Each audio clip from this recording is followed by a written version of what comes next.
We are in a critical stage now. Rescue possibilities ఏమున్నాయో కొంచెం quick గా చెప్పండి. అటాక్ చేయడమే నాకు కరెక్ట్ అనిపిస్తుంది సార్.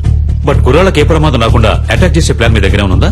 అటాక్ చేయడానికి ప్లాన్ ఉంది సార్, కానీ మన కుర్రాళ్ళకి ఎలాంటి ప్రమాదం ఉండదని గ్యారంటీ లేదు సార్. ఏంటయ్యా మీరే మా అబ్బాయిని చంపేసేటట్టున్నారే? మిస్టర్ చలపతి సార్, మీరే చెప్పాలి, ఎందుకంటే మీరే అతనితో చాలాసేపు మాట్లాడారు. బై నౌ అతని మానసిక స్థితి ఏమిటో మీరే కరెక్ట్ గా గెస్ చేయగలరు. అతని నెక్స్ట్ ప్లాన్ ఏమై ఉంటుందని మీరు అనుకుంటున్నారు? He's not a psycho sir, he's not a terrorist. చూడ్డానికి మంచివాళ్లాగానే ఉన్నాడు, తెగించి రంగంలోకి దిగాడు. అందువల్ల అతని డిమాండ్లు నెరవేరకపోతే కుర్రాళ్ళని చంపేస్తాడు సార్. అందుకని పత్రికల వాళ్ళ ముందు చేతులు కట్టుకుని నిజం చెప్పాలా? వేరే ఇంకేదైనా ప్లాన్ ఉంటే చెప్పు, లేకపోతే మూసుకు కూర్చో. పెద్ద చెప్పొచ్చాడు సార్.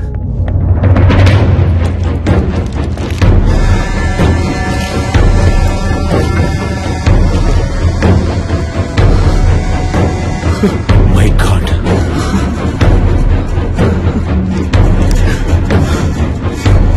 ఫోన్ చేస్తే జిల్లా పార్టీ హెడ్ ఎందుకు ఫోన్ లిఫ్ట్ చేయడం లేదు చెప్పండి? పదవి ఊడిపోతుందని. అయ్యగారు ఎప్పుడు పోతారు, ఆ పదవికి మనం ఎప్పుడు వస్తామా అని కంకణం కట్టి కూర్చున్నారు. మనమంతా ఇప్పుడు కలిసి ఉంటేనే అయ్యగారిని కాపాడగలం. Please come here.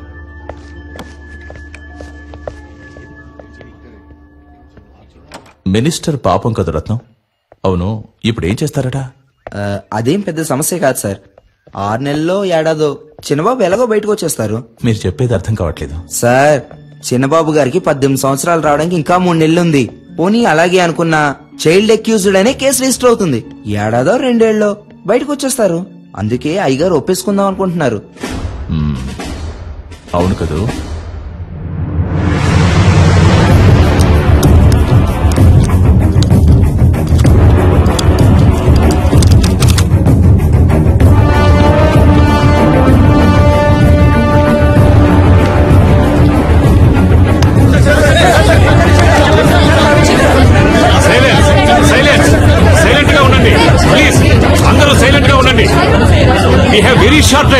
Please cooperate చేయండి. Thank you sir. ప్లీజ్.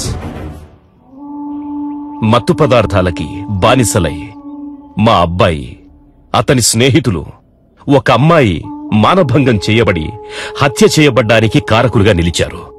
ఆ విషయం తెలిసి నేను చాలా బాధపడుతున్నాను. ఈ నిజం కొంచెం సేపటి క్రితమే నాకు తెలిసింది. ఈ నిజాన్ని బయటికి తీసుకురావడానికే తమ్ముడు సలీం వాళ్లను బందీలుగా పట్టుకున్నాడు. నాకు తెలిసినంత వరకు అతడు చేసిన పని సరైంది కాదు. నేరుగా నన్నో చట్టాన్నో అతడు ఆశ్రయించుండొచ్చు. సలీం చేసే పని సరైంది కాకున్నా అతడొక మంచి ఉద్దేశంతోనే ఈ పని చేస్తున్నాడు. నేను అన్ని సందర్భాల్లో అందరూ చట్ట ప్రకారమే నడుచుకోవాలని కోరుకునేవాణ్ణి. కాబట్టి మా అబ్బాయి వ్యవహారంలో చట్టం తన పని తాను చేసుకుపోతుంది. నేరస్తులు తప్పకుండా శిక్షింపబడతారు. విచారణలో నేనేమాత్రం తలదూర్చను అని మనస్ఫూర్తిగా నీ అందరికీ తెలియజేస్తున్నాను. అందరికీ నమస్కారం. అన్ని వివరాలు పోలీసుల చేతికి పూర్తిగా ఇవ్వబడ్డాయి. Silence, silence please. ఒక్కొక్కరు అడగండి, అన్ని ప్రశ్నలకి సమాధానాలు ఇస్తాం.